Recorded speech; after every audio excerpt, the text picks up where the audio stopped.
Hi friends, ಇದು ಮಸ್ತ್ಮಗ.comನ international bulletin. ಸುತ್ತು ಜಗತ್ತು. ನಾನು ಅಮರ್ ಪ್ರಸಾದ್. ಭಾರತಕ್ಕೆ ನೆರೆಯ ದೇಶಗಳು ದಿನೇ ದಿನೇ ಕಾಟ ಕೊಡೋದು ಹೆಚ್ಚಾಗೋ ರೀತಿ ಕಾಣಿಸ್ತಾ ಇದೆ. ಒಂದು ಕಡೆ ಬಾಂಗ್ಲಾ ಗಡಿಯಲ್ಲಿ ಡ್ರೋನ್ಗಳನ್ನು, ಯುದ್ಧ ಟ್ಯಾಂಕರ್ಗಳನ್ನು ನಿಲ್ಲಿಸೋಕೆ ಶುರು ಮಾಡಿದೆ, ಇನ್ನೂ ನಿಲ್ಲಿಸೋಕೆ ಪ್ಲಾನ್ ಹಾಕ್ಕೊಂಡಿದೆ. ಇತ್ತ ಹಿಂದೂ ಮಹಾಸಾಗರ ಪ್ರದೇಶದಲ್ಲಿ ಭಾರತಕ್ಕೆ ದೊಡ್ಡ ಅಪಾಯ ಎದುರಾಗಿದೆ. ಭಾರತದ ಇಬ್ಬರು ದೊಡ್ಡ ಶತ್ರುಗಳು ಮತ್ತು ಭಾರತಕ್ಕೆ ಥ್ರೆಟ್ಸ್ ಯಾರು? ಪಾಕ್ ಮತ್ತು ಚೀನಾ ಇಬ್ಬರು ಸೇರಿಕೊಂಡು ಯುದ್ಧಾಭ್ಯಾಸಕ್ಕೆ ರೆಡಿ ಆಗ್ತಿದ್ದಾರೆ.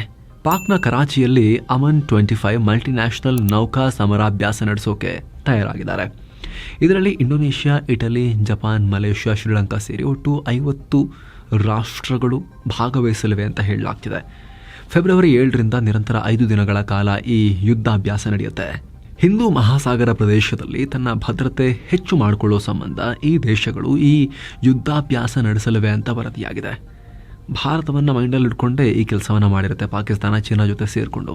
ಹೀಗಾಗಿ ಈ ಪ್ರದೇಶದಲ್ಲಿ ಭಾರತಕ್ಕೆ ಒಂದು ತುಂಬ ಸೂಕ್ಷ್ಮವಾಗಿ ಗಮನಿಸಬೇಕಾಗಿರೋ ಡೆವಲಪ್ಮೆಂಟ್ ಇದು. ಯಾಕಂದರೆ ಈ ಯುದ್ಧಾಭ್ಯಾಸ ನಡೆಸೋ ಮೂಲಕ ಭಾರತದ ಪ್ರಾಬಲ್ಯವನ್ನು ಕುಗ್ಗಿಸೋಕೆ ಪಾಕ್, ಚೀನಾ ಒಟ್ಟಿಗೆ ರಣತಂತ್ರ ಹೆಣೆದಿರುವುದು ಸ್ಪಷ್ಟ. ಯಾಕಂದರೆ ಇವೆರಡೂ ರಾಷ್ಟ್ರಗಳು ಮೊದಲೇ ಭಾರತದೊಂದಿಗೆ ಜಮ್ಮು ಕಾಶ್ಮೀರ ಹಾಗೂ LAC ಯುದ್ಧಕ್ಕೂ ಕಿರಿಕಿರಿಯನ್ನು ಹೊಂದಿದ್ದಾರೆ. ನಮ್ಮ ಮತ್ತು ಇವರಿಬ್ಬರ ಸಂಬಂಧ ಅಷ್ಟು ಚೆನ್ನಾಗಿಲ್ಲ. ಸೊ ಇದರ ಮಧ್ಯೆನೇ ಹಿಂದೂ ಮಹಾಸಾಗರದಲ್ಲಿ ಹೆಚ್ಚಾಗ್ತಿರೋ ಚೀನಾ ಪ್ರಭಾವಕ್ಕೆ ನಾವು ಭಾರತ ಕೌಂಟರ್ ಕೊಡೋಕ್ಕೆ ಪ್ರಯತ್ನ ಪಡ್ತಿರೋ ನಡುವೆನೇ 2 ಫ್ರಂಟ್ ಸಿಚುವೇಶನ್ ಅಂತ ನಾವೇನು ಕರಿತೀವಿ. ಪಾಕಿಸ್ತಾನ ಮತ್ತು ಚೀನಾ ಒಟ್ಟಿಗೆ ನಮ್ಮ ಮೇಲೆ ಬಂದರೆ ನಮಗೆ ಸ್ವಲ್ಪ ಡಿಫಿಕಲ್ಟ್ ಸಿಚುವೇಶನ್ ಇರುತ್ತೆ ಫೇಸ್ ಮಾಡೋಕ್ಕೆ ಅಂತ. ಅದನ್ನು ಒಂದು ಝಲಕ್ಕು ತೋರಿಸೋಕೆ ಇಬ್ಬರು ಒಟ್ಟಿಗೆ ಸಮರಾಭ್ಯಾಸ ಮಾಡಿ ಈಗ ಪ್ರಯತ್ನ ನಡೆಸ್ತಾ ಇದ್ದಾರೆ. ಈ ಯುದ್ಧಾಭ್ಯಾಸದಲ್ಲಿ ಹೊಸ ಯುದ್ಧ ನೌಕೆಗಳು ಹಾಗೂ ಸಬ್ಮರೀನ್ಗಳ ಮೂಲಕ ಶಕ್ತಿ ಪ್ರದರ್ಶನವನ್ನು ಮಾಡ್ತಾರೆ. ಏನೋ ಪಾಕ್ ಉಗ್ರಗಾಮಿಯೊಬ್ಬ ಭಾರತವನ್ನು ಅಸ್ಥಿರಗೊಳಿಸೋ ಬಗ್ಗೆ ಮತ್ತೆ ಬಾಯ ಬಡ್ಕೊಂಡಿದ್ದಾನೆ. ಅಯೋಧ್ಯೆ ರಾಮ ಮಂದಿರ ಕೆಡವಿ ಬಾಬ್ರಿ ಮಸೀದಿ ಪುನಃ ನಿರ್ಮಾಣ ಮಾಡೋದಾಗಿ ಭಾರತಕ್ಕೆ ಧಮಕಿ ಹಾಕಿದ್ದಾನೆ. ಪಾಕ್ ಉಗ್ರ ಫರಾತುಲ್ಲಾ ಗೋರಿ ಈ ರೀತಿ ಬೆದರಿಕೆ ಹೊಡಿದ್ದಾನೆ. ಅಂದಹಾಗೆ ಈ ಗೋರಿ ಯುವ ಜನತೆಯ ಬ್ರೈನ್ ವಾಶ್ ಮಾಡಿ ಉಗ್ರ ಸಂಘಟನೆಗಳಿಗೆ ಅವ್ರನ್ನ ಸೇರಿಸಿಕೊಂಡು ಭಾರತದ ವಿರುದ್ಧ ಉಗ್ರ ಚಟುವಟಿಕೆಗಳನ್ನು ನಡೆಸೋಕೆ ಯೋಜನೆ ರೂಪಿಸ್ತಾ ಬಂದಿದ್ದಾನೆ. ಅದಕ್ಕಾಗಿ ಆನ್ಲೈನ್ ಪ್ಲ್ಯಾಟ್ಫಾರ್ಮ್ ಒಂದನ್ನು ಕೂಡ ಕ್ರಿಯೇಟ್ ಮಾಡಿ ಬಾಬ್ರಿ ಮಸೀದಿ ಪುನಃ ನಿರ್ಮಾಣ ಮಾಡೋಕೆ UP CM ಯೋಗಿ ಆದಿತ್ಯನಾಥರನ್ನ ಟಾರ್ಗೆಟ್ ಮಾಡೋಕೆ ಕರೆ ಕೊಟ್ಟು ಭಯೋತ್ಪಾದನೆಯನ್ನು ಹೆಚ್ಚು ಮಾಡ್ತಿದ್ದಾನೆ.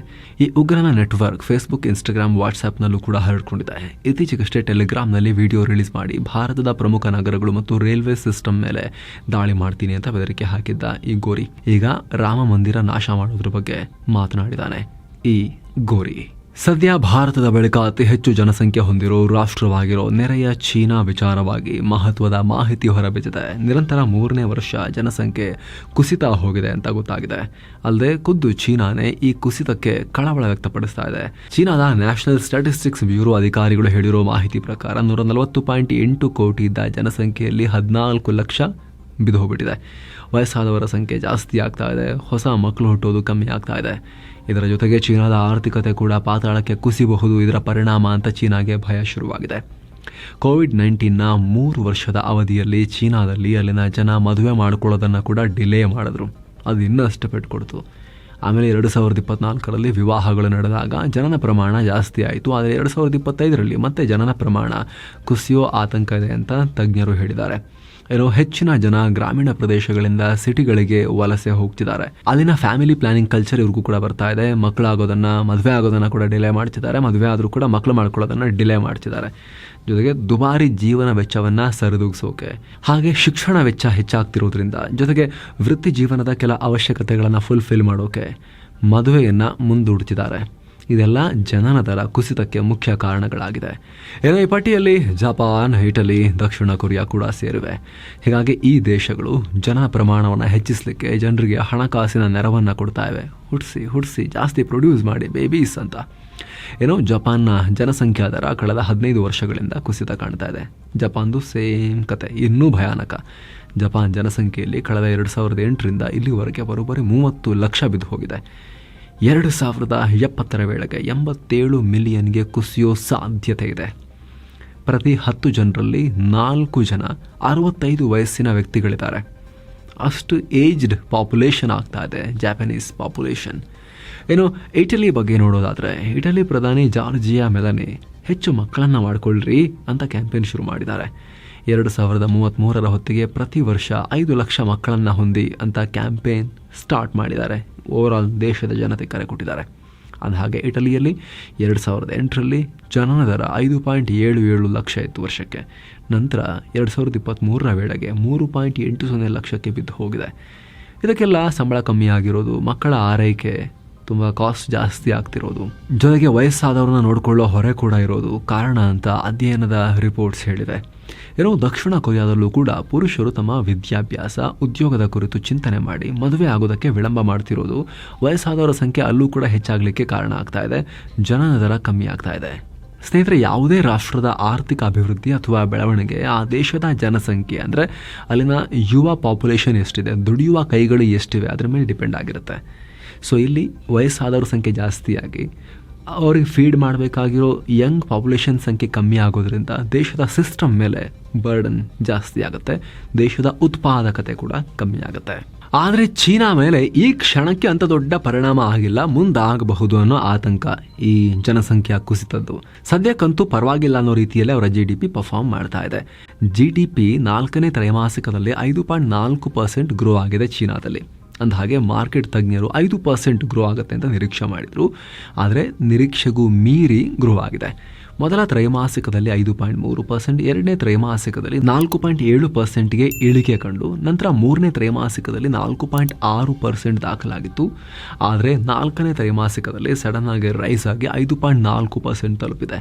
ಹೀಗಾಗಿ ಕಳೆದ ವರ್ಷಕ್ಕಿಂತ ಈ ಬಾರಿ ಆರ್ಥಿಕ ಬೆಳವಣಿಗೆ ಫಾಸ್ಟ್ ಆಗಿ ಗ್ರೋ ಆಗಿದೆ ಅಂತ ಚೀನಾ ಹೇಳ್ಕೊಂಡಿದೆ.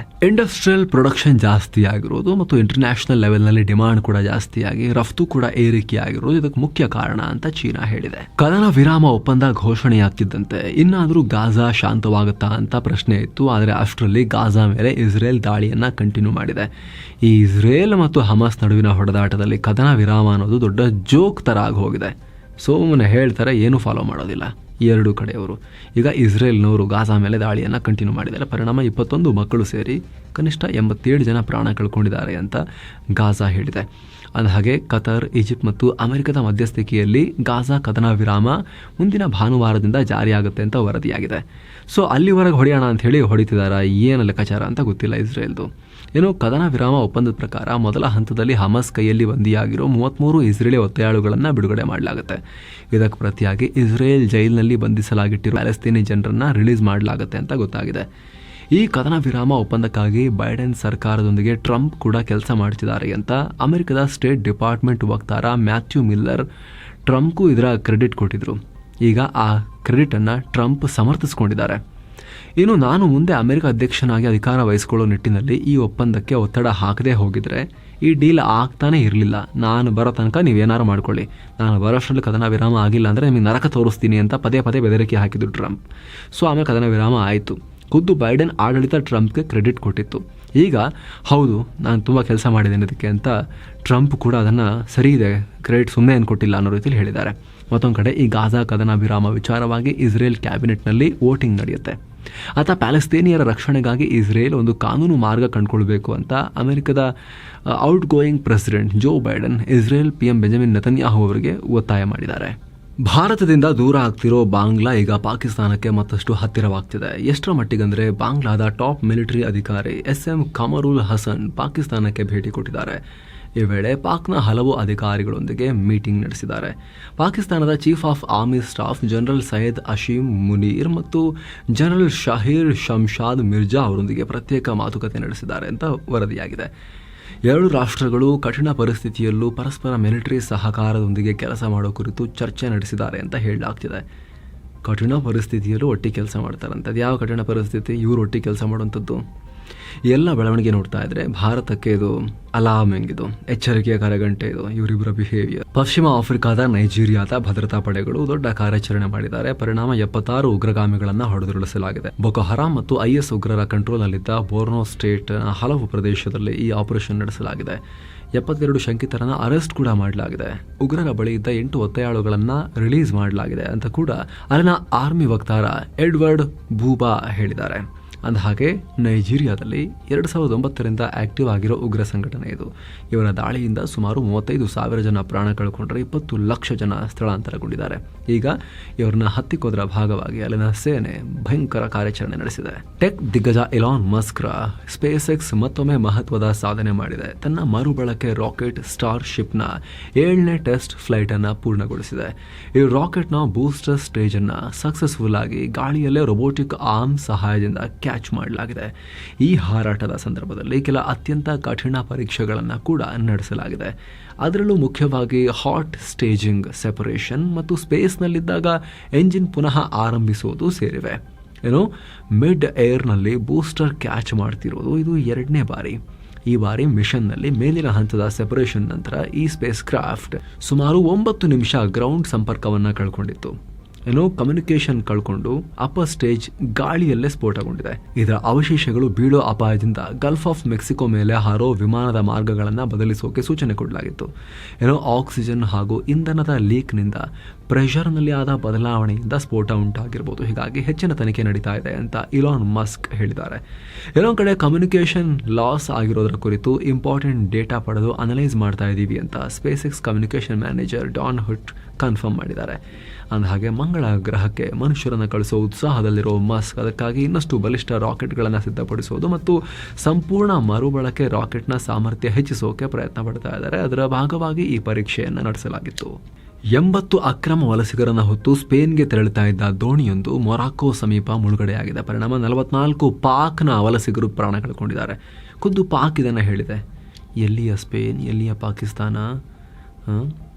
ಬೋಟ್ ಮಾಡಿಕೊಂಡು ದಾಟ್ಬಿಡೋಣ ಯುರೋಪ್ಗೆ ಅಂತ ಹೋಗ್ತಾ ಇದ್ರು, ಜಲಸಮಾಧಿಯಾಗಿ ಹೋಗಿದ್ದಾರೆ. ಉತ್ತರ ಆಫ್ರಿಕಾದಿಂದ ಈ ರೀತಿ ತುಂಬ ದೊಡ್ಡ ಪ್ರಮಾಣದಲ್ಲಿ ಯುರೋಪಿಗೆ ದಾಟಕ್ಕೆ ಹೋಗಿ ಸಮುದ್ರದಲ್ಲಿ ಮುಳುಗಿ ಪ್ರಾಣಗಳು ಕೊಳ್ತಿದ್ದಾರೆ. ಈಗ ಪಾಕ್ನವರು ಒಟ್ಟು 80ಕ್ಕೂ ಅಧಿಕ ಜನ ಪ್ರಯಾಣ ಮಾಡ್ತಾ ಇದ್ರು. ಅದರಲ್ಲಿ 66 ಜನ ಪಾಕ್ನವರೇ ಇದ್ರು. ಅವರಲ್ಲಿ ಕೆಲವ್ರನ್ನಷ್ಟೇ ಕಾಪಾಡೋಕ್ಕಾಯಿತು ಅಂತ ಅಧಿಕಾರಿಗಳು ಹೇಳಿದ್ದಾರೆ. ಎಂದಿನಂತೆ ಈಗಲೂ ಕೂಡ ಅದೇ ಸೇಮ್ ಸ್ಟೋರಿ, ದೋಣಿ ಓವರ್ಲೋಡ್ ಆಗಿ ಮುಳುಗಡೆಯಾಗಿದೆ ಅಂತ ರಿಪೋರ್ಟ್ಸ್ ಬರ್ತಾ ಇರೋದು. ಪಾಕಿಸ್ತಾನದಲ್ಲಿ ಜೈಲಿನಲ್ಲಿ ಜೀವನ ಕಳೀತಾ ಇರೋ ಮಾಜಿ ಪ್ರಧಾನಿ ಇಮ್ರಾನ್ ಖಾನ್ ಮತ್ತು ಅವರ ಪತ್ನಿ ಬುಷ್ರಾ ಬಿಬಿಗೆ ಪಾಕ್ ಕೋರ್ಟ್ ಮತ್ತೆ ಶಾಕ್ ಕೊಟ್ಟಿದೆ. ಅವರ ವಿರುದ್ಧದ ಅಲ್ ಖಾದಿರ್ ಯೂನಿವರ್ಸಿಟಿ ಪ್ರಾಜೆಕ್ಟ್ನ ಭ್ರಷ್ಟಾಚಾರ ಆರೋಪದಲ್ಲಿ ಜೈಲು ಶಿಕ್ಷೆ ಮತ್ತು ದಂಡ ವಿಧಿಸಲಾಗಿದೆ. ಇಮ್ರಾನ್ ಖಾನ್ಗೆ 14 ವರ್ಷ ಮತ್ತು ಅವರ ಪತ್ನಿ ಬುಷ್ರಾ ಬಿಬಿಗೆ 7 ವರ್ಷ ಜೈಲು ಶಿಕ್ಷೆ ವಿಧಿಸಿದೆ. ಅಲ್ಲದೆ ಇಮ್ರಾನ್ ಖಾನ್ಗೆ 10 ಲಕ್ಷ ಪಾಕ್ ರೂಪಾಯಿ ಮತ್ತು ಅವರ ಪತ್ನಿಗೆ 5 ಲಕ್ಷ ಪಾಕ್ ರೂಪಾಯಿ ದಂಡ ವಿಧಿಸಿದೆ. ಸೊ ಫ್ರೆಂಡ್ಸ್, ಇದಾಗಿತ್ತು ಇವತ್ತಿನ ಜಗತ್ತಿನ ಸುತ್ತಾಟ. ಮತ್ತೆ ಭೇಟಿಯಾಗ್ತಿರೋಣ. ನಮಸ್ತೆ.